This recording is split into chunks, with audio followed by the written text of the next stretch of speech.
শুভ সকাল বন্ধুরা, কেমন আছো সবাই? আশা করছি সবাই ভালো আছো, সুস্থ আছো। চলে এলাম হ্যাপি হোমে নতুন আরও একটা ব্লগ নিয়ে। আর আজকে এখন বাজে সকাল 6:15। আমি ঘুম থেকে উঠে গেছি। আজকে সকালবেলা বেশ একটু সানি ওয়েদার, যদিও কয়েকটা দিন ধরে বৃষ্টি তো হচ্ছে, তবে ঘুম থেকে উঠে দেখি আজকে সেরকম কোনো বৃষ্টি নেই। একদিন যদি বৃষ্টি না হয় বেশ ভালোই হয়, কারণ জামা কাপড় ধুতে প্রচুর বাকি আছে, অনেক জমে গেছে। আর এটা শুধুমাত্র আমার বাড়ি বলে না, প্রত্যেকের বাড়িতে একই অবস্থা। জামা কাপড় ধুতে পারছে না ঠিক মতো বৃষ্টির জন্য, আবার যখন ধুয়ে নিচ্ছে আবার বৃষ্টি আসে, একবার ব্যালকানিতে মেলে দেওয়া হচ্ছে, আবার তুলছি, এটা করতে করতে সময় কোথায় চলে যাচ্ছে। যাই হোক, সকালবেলা উঠে নিজেকে ফ্রেশ করে আগেই তো আমি ড্রেস চেঞ্জ করে নিয়েছিলাম, সোজা চলে যাবো রান্নাঘরে। আদি আমি স্কুলের টিফিন তৈরি করব। আর এখন প্রায় দিন দেখা যাচ্ছে বাইরের থেকে কেক কিনে দিচ্ছি, বিস্কিট কিনে দিচ্ছি, সেটা নিয়ে যাচ্ছে। অ্যাকচুয়ালি ওরা 1:30 পৌনে 2টোর মধ্যে ঘরে ঢুকে যায়, তারপরে খাবার খাইয়ে দিই, তো সেই কারণে বেশি ভারী খাবার যদি টিফিনে দিয়ে দিই না, ঘরে এসে একদম খেতে চায় না। তো যাই হোক, আজকে আমি টিফিন করে দেবো ওদেরকে হচ্ছে ওটসের একটা চিলা, ওটসের চিলা আর কি, যেটা অনেকভাবে চিলা হয় ওটসে, তো আমি যেভাবে শেয়ার করবো তোমাদের সঙ্গে। আশা করছি এটা খুবই ইজি প্রসেস এবং খেতেও অনেক ভালো লাগে, চটজলদি হয়ে যাবে বটে। তো তার আগে আমি করব মেডিটেশন। আর আমার অনেকেই তোমরা কমেন্ট করছো, দিদি তুমি শর্টস দিচ্ছ কিন্তু বড় ভিডিও কেন দিচ্ছ না। আমি তোমাদের সঙ্গে শেয়ার করব যে আমার কি প্রবলেম হয়েছিল। এত পজিটিভ থাকার চেষ্টা করছি, এত নিয়ম শৃঙ্খলা মেনে চলার চেষ্টা করছি, তারপরেও অনেক বড় একটা সমস্যার মধ্যে দিয়ে আমি যাচ্ছি, যে কারণে মেডিটেশন আমাকে প্রত্যেক দিন আমাকে দুবেলা করতে হচ্ছে কন্টিনিউসলি। এক বেলাও আমি বাদ দিচ্ছি না আর কি, দুবেলা কন্টিনিউ করে আমি কন্টিনিউ করছি আমি। তো কী সমস্যা হয়েছে তোমাদের সঙ্গে ডেফিনেটলি আমি শেয়ার করব। তো এখানটা মেনলি আমি তোমরা বুঝতে ওম বলে যে মেডিটেশনটা হয় আর কি, ওটা করলাম, তারপরে কপালভাতি করলাম, অনুলোম বিলোম করলাম, 3টে করে তারপরে ম্যাটটাকে গুছিয়ে রেখে সরে যাবো কিচেনে গিয়ে ওই আদিমে টিফিন করব। এখনও পর্যন্ত আদিম ঘুম থেকে ওঠেনি, আমার হাজব্যান্ডও ঘুম থেকে ওঠেনি। আর আমাকে যেহেতু সকালবেলা প্রত্যেক দিন উঠে মেডিটেশন করতেই হচ্ছে মাস্ট, সে কারণে অনেকটা আগে আমাকে উঠতে হচ্ছে। যাই হোক, চলো তোমাদের সঙ্গে শেয়ার করি যে ওটসের চিলাটা আমি কী করে করব। তোমরা যদি চাও ওটসটাকে তোমরা আগের দিন দই দিয়ে ভালো করে ম্যারিনেট করে রেখে দিতে পারো, খুব একটা প্রয়োজনও হয় না আবার সেরকম করার। আমি ইনস্ট্যান্ট আমি কিন্তু দই দিয়ে ম্যারিনেট করি। এর আগেই আমি ওটসটাকে কিন্তু আমি ড্রাই রোস্ট করে নিয়েছিলাম, তারপরে আমি এটা হামল দিস্তার সাহায্যে আমি একটু ভেঙে নিয়েছিলাম। ব্লেন্ডারে একদম ব্লেন্ড আমি করি না, তাহলে একদম তো গুঁড়ো গুঁড়ো হয়ে গেলে খেতে অত একটা ভালো লাগে না, একটু দানা দানা থাকবে তাহলে বেশি ভালো লাগে। দই দিয়ে ওটাকে ম্যারিনেট করে রেখে দিলাম। আর এখানটা তৈরি করছি আমি পেঁয়াজ আর একটুখানি গ্রেট করে দেবো গাজর, বা সেটাই, ক্যাপসিকাম থাকলে ক্যাপসিকাম দিতে পারো, বিনস দিতে পারো, বিভিন্ন রকম সবজি দিতে পারো, ভিতরে কর্নস দিতে পারো, খেতে কিন্তু অনেক ভালো লাগে। তো ঘরে আমার পেঁয়াজ আর গাজর দুটো ছিল বলে দুটো দিয়ে আমি দিলাম। হ্যাঁ, আর একটুখানি ধনেপাতা আমি অ্যাড করব। তবে তোমাদেরকে বলবো গাজরটা গ্রেট করে নেবে, হ্যান্ড চপারেও হয়, তবে আমি বলবো তোমরা যে গ্রেটার দিয়ে গ্রেট করতে পারো বেশি ভালো হয়, অনেক সফট হয় আর কি গাজরটা। যাই হোক, এখানটা গাজর, ধনেপাতা আর পেঁয়াজ, একটু কাঁচা লঙ্কা দিয়ে দিয়েছিলাম, একটু গোলমরিচ গুঁড়ো দিয়েছিলাম এর ভেতরে। ব্যাস, এটা সাজিয়ে এবার যে ব্যাটারটা আমি রেডি করে নেবো আর কি, যে আমি আগে থেকে ওটস এবং যে দই দিয়ে আমি মাখিয়ে রেখেছিলাম, ব্যাস একটুখানি তেল দিয়ে এবার এটাকে যেরকম চিলা আর কি করা হয় গোলা রুটির মতো, সেরকম খুব সুন্দর কিন্তু উঠে যায়। আর খেতে তো ভালো লাগেই, তার থেকে বড় কথা প্রচণ্ড হেলদি একটা খাবার। আর এখানটা আদিমের খাবারও কিন্তু রেডি হয়ে গেছে, এবার ওদেরকে খাইয়ে দেবো। সকালবেলা ওরা খেতে গেলে যে কী অবস্থা ওদের হয়, দুগাল করে ভাত, আমি ভাত বলতে কি চাল দিয়ে ডাল দিয়ে একটুখানি আমি প্রেশার কুকারে সিটি দিই, কারণ ওরা টিফিন ম্যাক্সিমাম দিন খায় না, টিফিন নিয়ে চলে আসে। আর সে দুপুর 2টো পর্যন্ত না খেয়ে থাকাটা শরীর পক্ষে ঠিক না, সে কারণে জোর করে আমি দুগাল খাবার হলে আমি খাইয়ে দিই। আর সকালবেলা খেতে গেলে দেখতে পাচ্ছ মুখটা পুরো বাংলার পাঁচের মতো করে আছে, তবু আমিও সেরকম জিদ্দি মা, না খাইয়ে আমি পাঠাবো না, দুগাল খেলেও তোমাকে খেতে হবে। যাই হোক, ওদেরকে খাওয়া হয়ে গেছে, এবার জল খাইয়ে তারপরে ওদেরকে নিয়ে যাব নিচে, গাড়ি আসার সময় হয়ে গেল, আর 5 মিনিটের মধ্যে চলে আসবে। এদিকে আমি কিন্তু ঘরগুলো কিন্তু ভালো করে গুছিয়ে নিচ্ছি। আজকে বেড কভার চেঞ্জ করা বা ডাস্টিং ক্লিনিং কোনো কিছু তোমাদের সঙ্গে শেয়ার করিনি। বেডরুম পুরো ক্লিন হয়ে গেছে, ডাইনিং রুমও পুরো একদম ক্লিন হয়ে গেছে, কিচেনও কিন্তু আমার একদম ক্লিন করে নিয়েছে আমি আদিমে খাবার তৈরি করার পরে। এখন আমি চলে এসেছি আবার কিচেনে, আর এখন চলে এসেছে মাসি। ওদিকে বললাম সমস্ত কাজ আমার কমপ্লিট হয়ে গেছে, ঘরে ডাস্টিং ক্লিনিং যা যা ছিল সমস্তটা কমপ্লিট করে নিয়েছি। আর মাসি ওদিকে এসে বাসন মাজছে, আর এদিকটা আমি করছি আমাদের টিফিন করব। টিফিনের রুটি আর ডিমের পোচ। আজকে জোর করে আমার হাজব্যান্ড আমাকে ডিমের পোচ খাওয়ালো। ভগবান জানে যারা ডিমের পোচ এইভাবে আর কি করে খায় আমি জানি না, আমি একদম খেতে পারি না। আমি দুদিকটাই ভেজে নিই, তারপরে যদি খাই তাহলে খাই, তবু আমি বছরে একবার খাই কিনা সন্দেহ। কিন্তু আমার হাজব্যান্ডে এইভাবে খেতে খুব পছন্দ করে, আমার আদিওমও এইভাবে খেতে খুব পছন্দ করে। তো ডিমের পোচ ছিল আর রুটি ছিল 1 পিস, এটাই। আর হ্যাঁ, ফ্রিজে মিষ্টি ছিল, মিষ্টিও খেয়ে নিয়েছি। তো এগুলো দিয়ে মোটামুটি খেলাম, অনেক কষ্টের ডিমের পোচটা খেলাম আর কি, খেতে ইচ্ছে করছিল না ওভাবে আমার। আর আমার কর্তাবাবু এর মাঝখানে চলে গেছিলো বাজার থেকে নিয়ে এসেছে রুই মাছ আর নিয়ে এসেছে কাতলা মাছ। তা আমি বললাম এতগুলো একবার নিয়ে এসেছো কেন, রুই মাছ নিয়ে এসো, কাতলা মাছ আনো। আর অনেক দিন ধরে কন্টিনিউসলি কাতলা মাছ খাওয়া হচ্ছে, মানে কি বলবো, প্রায় 2 মাস ধরে কন্টিনিউ খেয়ে যাচ্ছে কাতলা মাছ, রুই মাছ, চিংড়ি মাছ। আমি বলেছি অন্য কোনো মাছ পেলে আনবে। যে মাঝখানে পাবদা মাছ নিয়ে এসেছিলো, পাবদা মাছে আমি ভক্ত নই, পাবদা মাছ আমার খুব একটা ভালো লাগে না, তো ওরা সবাই খেয়েছে। কিন্তু আমি তেলাপিয়া মাছটা খুব ভালোবাসি, কিন্তু তেলাপিয়া মাছটা সবসময় অ্যাভেলেবেল এখানটা পাওয়া যায় না, পেলে বেশি করে নিয়ে আসা হয়।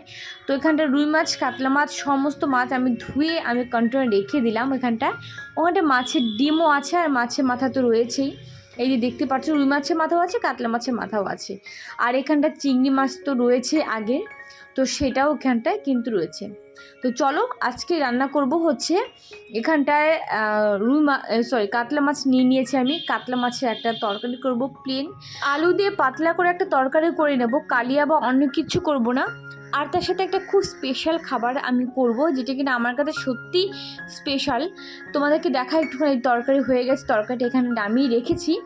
আর আমি এখন যেটা করবো সেটা হলো এই দুধ কচুর পাতা, যেটা কিনা আমি আমার এই প্রায় 14 বছর বিয়ে হতে চললো, প্রথমবার আমি কলকাতাতে এখানে দেখতে পেলাম দুধ কচু। আমি জানি না নিয়ে আদৌ বাজারে বসে কিনা, এরকম সবজি আমার চোখে কোনো দিনও পড়েনি, আজকেই পড়েছে। দুধ কচু পাতা বাটা বা ভাজি এত ভালো লাগে। সবচাইতে বড় কথা, প্রচুর পরিমাণে আয়রন থাকে দুধ কচু বা এই ডগাগুলোতে, ডগা বা ডাটা যাই বলো না কেন তোমরা। আর দুধ কচু পাতায়ও থাকে প্রচুর পরিমাণে আয়রন। আমার প্রেগনেন্সি অবস্থাতে কিন্তু ডক্টরবাবু বলেছিলেন যে কিছু কিছু শাকের নাম বলেছিলেন, নোটের শাক, পালং শাক, তারপরে দুধ কচুর পাতা যেটা বলেছিল আর কি, যে এটা খেলে প্রচুর পরিমাণে আয়রন হয়। সত্যি আমার প্রেগনেন্সির প্রথম অবস্থাতে কিন্তু রক্তের ঘাটতি ছিল, প্রচুর পরিমাণে বলেছিল যে ব্লাড দিতে হবে আর কি আমার অপারেশনের সময়, কিন্তু লাস্টে আর ব্লাড কোনোভাবেই লাগেনি, যতটুকু দরকার তার থেকে বেশিই ছিল আমার ব্লাড। তো যাই হোক, এখানটা দেখলে তোমরা হচ্ছে আমি রসুন আর কালো জিরে সোমবার দিয়ে দিয়েছি, আর তার মাঝখানে দিয়ে দিয়েছি আমি কাঁচা লঙ্কা, একটু লবণ হলুদ দিয়ে তারপরে ভেজে নামিয়ে নেবো, আজকে বাটা করব না। আর এখানে দুধ কচু যে ডগা সেগুলো কিন্তু আমি ফ্রিজে রেখে দেবো, এটা দিয়ে আগামী একদিন তোমাদের সঙ্গে নিরামিষ তরকারি করে আমি শেয়ার করব। আর এইটা মানে যারা পছন্দ করো, মানে কলকাতার বাসীদের কাছে যারা খেতে পছন্দ করে আর কি, কোটি টাকার সমান আর কি, এরকম একটা ব্যাপার এই জিনিসটা। এই শাকটা এত ভালো লাগে, এটা দিয়ে কিন্তু ইলিশ মাছ দিয়ে করলেও কিন্তু খেতে অনেক বেশি ভালো লাগে। আর সত্যি কথা বলতে, এই যে বললাম যে 14 বছর পরে, মানে 14 বছরের মধ্যে এই যে প্রথমবার আমি দুধ কচু আমি পেলাম আর কি। তো মাকে জিজ্ঞেস করে নিয়েছিলাম, মা ফোন করে বললো এইভাবে ভাজি কর, তো সেভাবে করেছিলাম, খেতে কিন্তু দুর্দান্ত টেস্ট হয়েছিল। আর নর্মালি যে কোনো শাকে একটু রসুন, একটু কালো জিরে দিলে তো খেতে তো ভালোই লাগে, আর দুধ কচু পাতা কিন্তু আরও অনেক বেশি ভালো লাগে খেতে। তোমরা অনেকে কমেন্টস করেই যাচ্ছ, দিদি বড় ব্লগ দাও, শর্টস দেওয়ার আমি চেষ্টা করছি, কিন্তু বললাম তোমাদেরকে আমি তোমাদের নেক্সট ভিডিওতে আশা করছি তোমাদের বলে দেবো আমি কি সমস্যার মধ্যে দিয়ে যাচ্ছি। এটা একটা মানে মানুষ যে এই পরিস্থিতির মধ্যে দিয়ে যায় সে বোঝে কতটা সমস্যা, কি করে হলো, কিভাবে হলো আমি নিজেও জানি না। তো যাই হোক, অবশ্যই আমি শেয়ার করব। পুজো দেওয়া হয়ে গেছে, আর এখন কিন্তু মোটামুটি সন্ধ্যা হতে চললো। আর আমি তাল নিয়ে এসেছি, তালের বড়া। তার মানে বুঝতে পারছি ভিডিওটা বেশ কয়েকদিন আগে তোমাদের সঙ্গে তালের বড়া কিন্তু আমি রেসিপি শর্টসে আমি শেয়ার করেছিলাম। তো আজকে সেই দিনটাই আর কি, যে দিনটা আমি তালের বড়া করেছিলাম সেই দিনটারই ভিডিও এটা। তো এখানটায় নারকেল কুড়িয়ে নিচ্ছি। নারকেল কুড়াতে গেলে আগে আমি পারতাম না, বেশ কয়েকবার হাতও কেটে গেছে। এখন কিন্তু বেশ ভালোই নারকেল কোড়াতে পারি। যেহেতু তালের বড়া করব, কোনোভাবে জল দেওয়া যাবে না, তো সেই কারণে ব্যাটারটা ভালো করে ছেঁকে নিয়ে মানে তালের পিউরিটা তার মধ্যে দিয়ে দিলাম গোটা একটা নারকেল, পুরোটা দিয়ে দিয়েছি। নারকেল কুড়িয়ে দিয়ে দিয়েছি 1 প্যাকেট সুজি, আর এই চামচের 1 চামচ দিয়ে দিয়েছি, মানে বড় চামচে 1 চামচ দিয়ে দিয়েছি ময়দা, 1 চামচ দিয়ে দিয়েছি চালের গুঁড়ো, আর এই 10 টাকাওয়ালা যে আমুল দুধ এটা দিয়ে দিয়েছি 2 প্যাকেট, ব্যাস চিনি দিয়ে দিয়েছি। এটা দিয়ে এবার ভালো করে আমি ব্যাটারটা রেডি করব। অনেকক্ষণ বসে কিন্তু এটা মেখে নিতে হবে, যত মাখা হবে তত বেশি কিন্তু তালে বড়া টেস্ট হয়। তোমরা কি কি দিয়ে করো? অনেকে কলা দিয়ে করে, নারকেল দেয় না, কিন্তু আমার মনে হয় নারকেল না দিলে তালে বড়া কোনো টেস্টই সেরকম আসে। অনেকে আছে এর ভিতরে আটাও অ্যাড করে, বাট আমি আটা অ্যাড করি না, আমি ময়দা আর সুজি আর চালের গুঁড়ো তোমাদেরকে বললাম। প্রথমে একটুখানি আমি তেলের ভিতর দিয়ে দেখবো যে হচ্ছে কি না। এখন দেখছি হ্যাঁ হচ্ছে, খুব ভালো। তখন এবার আমি ওইটাকে তুলে নিয়ে এবার সমস্ত তালের বড়াগুলোকে ভেজে নেবো ছোট্ট ছোট্ট করে, মানে গুলি গুলি করে দেবো। আর ফুলে উঠবে, তো ফুলে উঠলে আরও অনেক বেশি বড় হয়ে যাবে। আর যদি বেশি বড় করে দিই তাহলে পুরো মানে কড়াই তেলের উপর দিয়ে উঠবে আর ঠিক মতো ফ্রাই হবে না। তো যাই হোক, এখানটা করে নিচ্ছি তালে বড়া, আর খেতে অসাধারণ হয়েছিল। কয়েকটা দিন ধরে না শুধু এই পাশের ঘরে এই ঘরে ওই ঘরে তালে বড়া হচ্ছে, গন্ধ আসছে। আদিও পুরো পাগল করে দিয়েছে, মা তালে বড়া করো তালে বড়া করো। আর আমার এই সমস্ত খাবার বরাবরই খুব পছন্দের, লেগে যাবে বাবা। মানে তালের বড়া, মালপোয়া, মানে এই ধরনের খাবার আমার খুব পছন্দের খাবার, বাড়ির সবারই পছন্দের এটা। আর তো যাই হোক, আজকে ফাইনাল করলাম, আর সেই বিকেল থেকে শুরু করেছি, করতে তো অনেকটা সময় লাগে। তো এখনো পর্যন্ত একবারও নামাইনি, এটাই প্রথমবার দিয়েছি।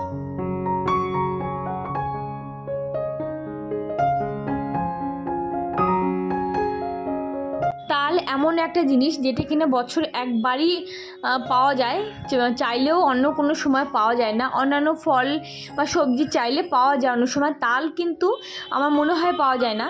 আর অন্যান্য সময় পাওয়া যায় কিনা, মানে যখন তালের সিজন নয় তখনও পাওয়া যায় কিনা, তোমরা একটু কমেন্ট করে আমাকে জানিও। আমি কিন্তু পাই না। এই জানলার পাশে একটুখানি এসে দাঁড়ালাম, মানে অস্থির হয়ে গেছি। বাইরে ঠান্ডা হাওয়াটা, বৃষ্টি হয়েছিল একটু আগে, বাইরে যে ঠান্ডা হাওয়াটা পাচ্ছি খুব বেশ ভালো লাগছে আর কি। তালে বড়া করতে গিয়ে পুরো নাজেহাল অবস্থা। সেই বিকেল থেকে শুরু করেছি, তালটাকে মাখতে হবে, তারপরে ব্যাটারটা রেডি করতে হবে, ভাজতে হবে। ভাজতে কতটা সময় লাগে তোমরা জানো, করতে গিয়ে অবস্থা পুরো খারাপ হয়ে গেছে। প্রথম ভেবে ভাত করবো, প্রথম ভেবেছিলাম। তারপরে এই যে আদিও মাছে ভাত তো খাবেই না রাতে কিছুতেই, তো এখন একটুখানি ডিমের ভুজিয়া করে নিয়েছি, আলু দিয়ে পাতলা একটা তরকারি হবে, আর তার সাথে হবে রুটি, ব্যাস সেটাই। তো আমি একটু রেস্ট নেব, রেস্ট নিয়ে তারপর সব কিছু আমি করবো। মানে পারছি না, সেই থেকে কন্টিনিউ দাঁড়িয়ে আছি, তো মানে কন্টিনিউ কোথাও হয়ে যাচ্ছে। এতক্ষণ পড়ছিল বেশ বৃষ্টিটা, আবার এখন থেমে গেল বলতে একদম থেমে গেছে সেটা নয়, হয়তো গুড়ি গুড়ি পড়ছে হয়তো বাইরে, না এখন থেমে গেছে বেশ বাইরে। তো যাই হোক, চলো একটু রেস্ট নেবো, তারপরে খাবার করতে। তো চলো, রাত্রেবেলায় এই যে এখন করে নিচ্ছি কালো জিরে সোমবার দিয়ে আলু দিয়ে দিয়েছি, আর আলুটা ভাজা ভাজা হলে ডিমের ভুজিয়া করেছিলাম, 2টো ডিমের ভুজিয়া করেছিলাম, ব্যাস সেটা দিয়ে একটা পাতলা তরকারি করে নেবো, আর তার সঙ্গে হবে রুটি আর এই যে কাঁচা পেঁয়াজ, ব্যাস এটাই হলো আজকে আমাদের রাত্রেবেলার ডিনার মেনু। আর সত্যি কথা বলতে ভেবেছিলাম ভাত করব, কিন্তু আদিও মজে এত জেদ করছে যে না রুটি চাই, সে কারণ রুটি আমাকে করতে হলো। আর যেহেতু অনেকক্ষণ সময় ধরে তালে বড়া করতে লেগেছে, পা পুরো একদম মানে ধরে এসেছে, পা দুটো মানে দাঁড়িয়ে থাকতে আর পারছি না, তারপর আবার রুটিও করতে হলো। তো বুঝতে পারছো সব কিছু মিলে অনেকটা পরিমাণে আমার ক্লান্তর মধ্যে দিয়ে আছি। ফ্রেশ করে নিয়ে নিজেকে তারপরে ড্রেস চেঞ্জ করে যাব শুতে। তো এই হচ্ছে ব্লগ আজকে। কেমন লাগলো তোমরা কিন্তু অবশ্যই কমেন্ট করে জানাতে ভুলো না।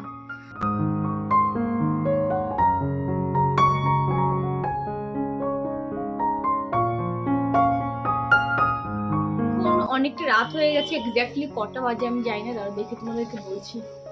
12:10 বেজে গেছে অলরেডি। সময় যে কোথায় দিয়ে বেরিয়ে যায় বুঝতেই পারি না। তো যাই হোক, আজকে সময় বেরোনোর কারণও ছিল। আর আজকে লিটারালি ভীষণ, মানে এখন আমি ভীষণ পরিমাণ টায়ার্ড আছি, মানে পা দুটো মনে পুরো ভেঙে আসছে। তোমাদেরকে বললাম সেই বিকেল থেকে শুরু করেছি, অতগুলো তালে বড়া ভাজলাম, ভাজার পরে তারপরে আবার রুটি করলাম, তাতেও দাঁড়িয়ে কতক্ষণ করতে হলো। তারপরে তরকারি করলাম, খেলাম, মানে আমি তো কোনো 1 পিস রুটি খেয়েছি, রুটি সব ধরাই রয়েছে, কারণ তালে বড়া খাওয়া হয়েছে বেশ পরিমাণে। যাই হোক, তালে বড়া তুমি 4টে খেলেও দেখবে, তারপর জল খেলে পেটটা ভরে যায়, যেটা বলতে প্রচণ্ড পরিমাণে ক্লান্ত লাগছে আর কি, মনে কখন শুয়ে পড়বো। তো আজকের মতো ব্লগ আমি এখানটা এন্ড করে দিচ্ছি। সবাই অনেক ভালো থেকো, অনেক হ্যাপি থেকো, আর মন খুলে হাসতে থেকো। আজকের মতো সবাইকে টাটা অ্যান্ড গুড নাইট।